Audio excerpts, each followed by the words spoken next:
Welcome to the 700 Club. Thanks so much for joining with us. Well, Israel began a series of limited ceasefires across Gaza just yesterday. The action is allowing more humanitarian aid into the Strip, and it's drawing praise from the international community. It's also drawing criticism inside Israel. As for long-term peace, President Trump believes Hamas is not interested in making a hostage deal. Chuck Holton has the latest from Jerusalem. The Israeli military faced mounting pressure to ease the humanitarian crisis in Gaza. In response, the IDF announced new measures to expand aid delivery, both by land and air. In order to reach even more civilians, the IDF has conducted an airdrop operation of humanitarian supplies led by COGAT with international aid organizations. In addition, we are now implementing daily humanitarian pauses and designated corridors to allow safe movement for aid distribution. According to the IDF, more than 850 aid trucks entered Gaza over the past week. Israel also connected a power line to increase clean water output in Gaza by 5 million gallons per day. But as the UN convoys resumed operations, some were looted, raising serious concerns about distribution security. President Trump says Hamas does not want a deal. They hardened up. They don't want to give them back. And so Israel's going to have to make a decision. I know what I do, but I don't think it's appropriate that I say, but Israel's going to have to make a decision. Families of some hostages condemn the ceasefires, calling them a strategic mistake that gives Hamas time to regroup without securing the release of any captives. So we're sending soldiers to fight the enemy, they go to war and they sacrifice their lives. And on the second hand, we're sending them everything they need in order to continue this war effort against us. Sunday night in Jerusalem, Prime Minister Benjamin Netanyahu addressed Christian leaders, including Pastor Paula White of the White House Faith Office, in which he pushed back on accusations that Israel was persecuting Christians. Israel is now portrayed as the enemy of Christians, and the enemies of Christians are portrayed as the friends of the United States. Israel has a thriving Christian community, the only thriving Christian community in the broad radius of the Middle East, where Christians are not tolerated, they're cherished. There is no policy of starvation in Gaza, and there is no starvation in Gaza. Netanyahu reaffirmed Israel's commitment to dismantling Hamas and securing the return of the hostages, while warning that the war for public opinion may be just as critical as the fight on the ground. Meanwhile, the United Nations is holding a meeting of high-level officials to promote a two-state solution to the Israel-Palestinian conflict, co-chaired by the foreign ministers of France and Saudi Arabia. Israel opposes a Palestinian state. The U.S. calls the meeting unproductive to ending the war in Gaza. Both are boycotting the meeting. From Jerusalem, I'm Chuck Holton for CBN News. Well, I echo what President Trump said. I know what I would do. If you take members of my family hostage, then I'm going to do everything in my power to get them home. And that's exactly what Israel should be doing, literally anything within their power to do. Hamas is just evil, and they want to drive Israel into the sea. They want to massacre every single Jew living in Israel. That's what their call was on October 7th, the Al-Aqsa flood. They wanted to go all the way to Jerusalem, and they wanted to kill, they wanted to rape, they wanted to maim, and they wanted to take people captive and hold them as hostages. Just imagine, what would you do in that situation? Well, you'd do everything in your power. You wouldn't hold back. But here is Israel. As a democracy, as a place that believes in freedom of religion. They respect all of the holy sites in Israel. Christianity is growing in Israel. It's the only nation in the Middle East where Christianity is growing. And you see these other stories that are being spread around the world, and truth has been stood upside down. These are complete lies, and I don't understand news bureaus going along with it and reporting it, and I certainly don't understand the UN having talks about independently creating a Palestinian state. Back in 1948, that was the resolution, that there would be a Jewish state, Israel, and there would be a Palestinian state. Well, the Palestinians rejected that. They didn't want a state. What they wanted is to drive Israel into the sea. And they declared war in 1948, and they have never stopped it. They've been offered that state numerous times. After they lost the war in 48, they were offered it. After they lost a war in 1967, they were offered it.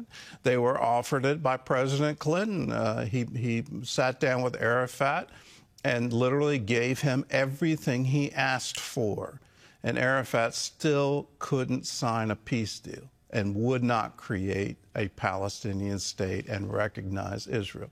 He refused to do it. Why did he refuse to do it? Because he knew he would be assassinated if he came to peace with Israel. That's the enemy we all face. Let's recognize it. Let's not have revisionist history. Let's not call Israel an apartheid state.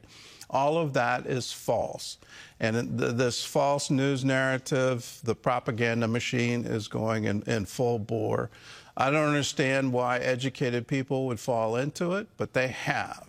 As Christians, we stand with Israel, and we will stay standing with Israel.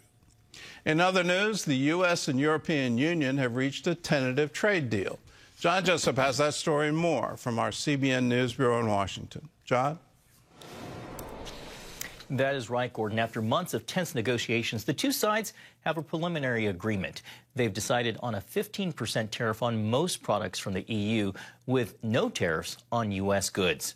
The EU, representing 27 nations, also agreed to buy $750 billion in American energy and invest $600 billion in the U.S. economy.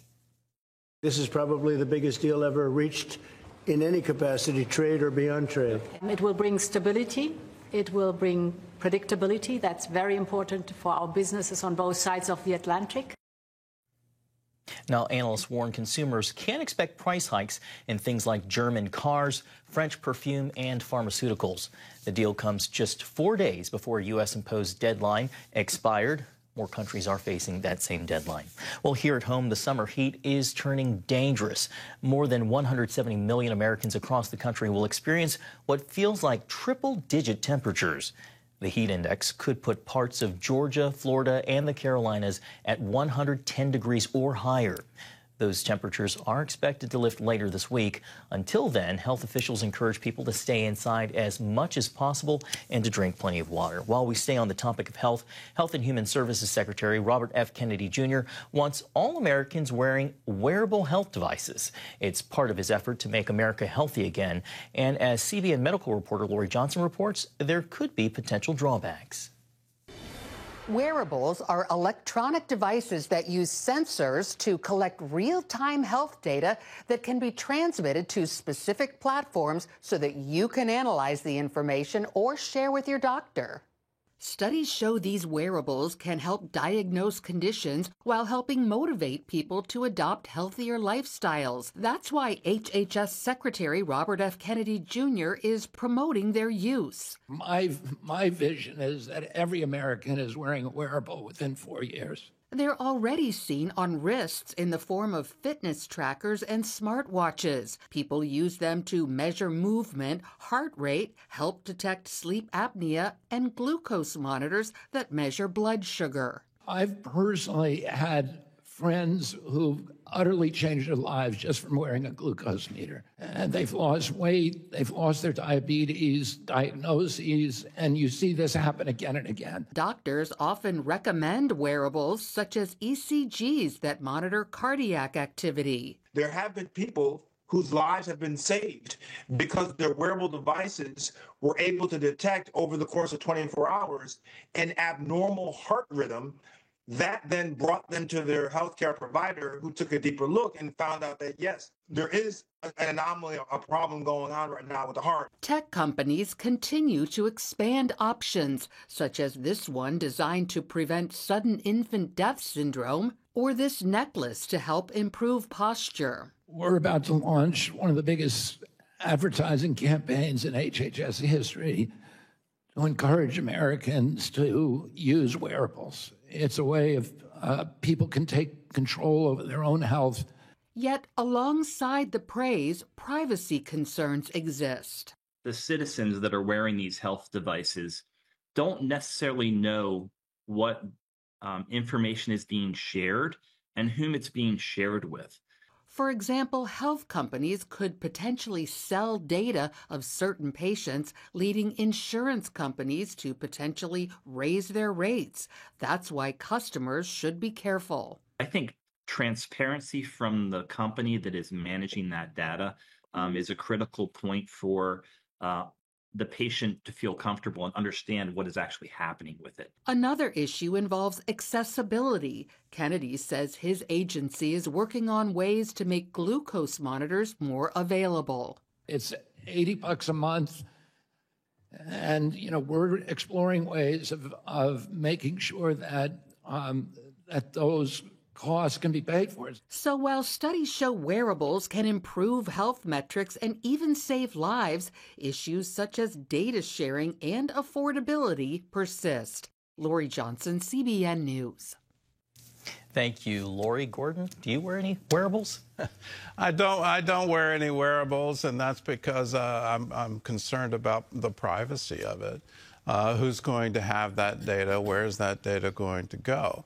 At the same time, there are these devices available to the home, whether it's a heart monitor that can plug into your home and give you a pretty accurate readout. The cardiologists say they're actually pretty good. I mean, they want to hook you up to their own machines in their own offices to make sure. But if you're looking for warnings about palpitations or warnings about AFib, they're absolutely wonderful devices. Anything to do with sleep studies, sleep apnea, having one of those devices monitor is a lot cheaper than going through a sleep study. The blood pressure cuffs, those are not hooked up to the internet, but widely available now. And that will keep track of your blood pressure, all of which is part of preventative health. And as we age, we have to look after these things. Those glucose monitors are game changers for people. So a lot of wonderful benefit to it, but to mandate that every American should have it, no. The health privacy issues are tremendous to that. And could we see insurance companies taking that and charging different rates and all those kinds of things based on risk factors? The reality is they can do it now, but do you really want that volume of data going to somebody else, whether to a provider? And any provider, as we all know, can be hacked. So for privacy reasons, I don't wear them, but I love the convenience of having them available in the home.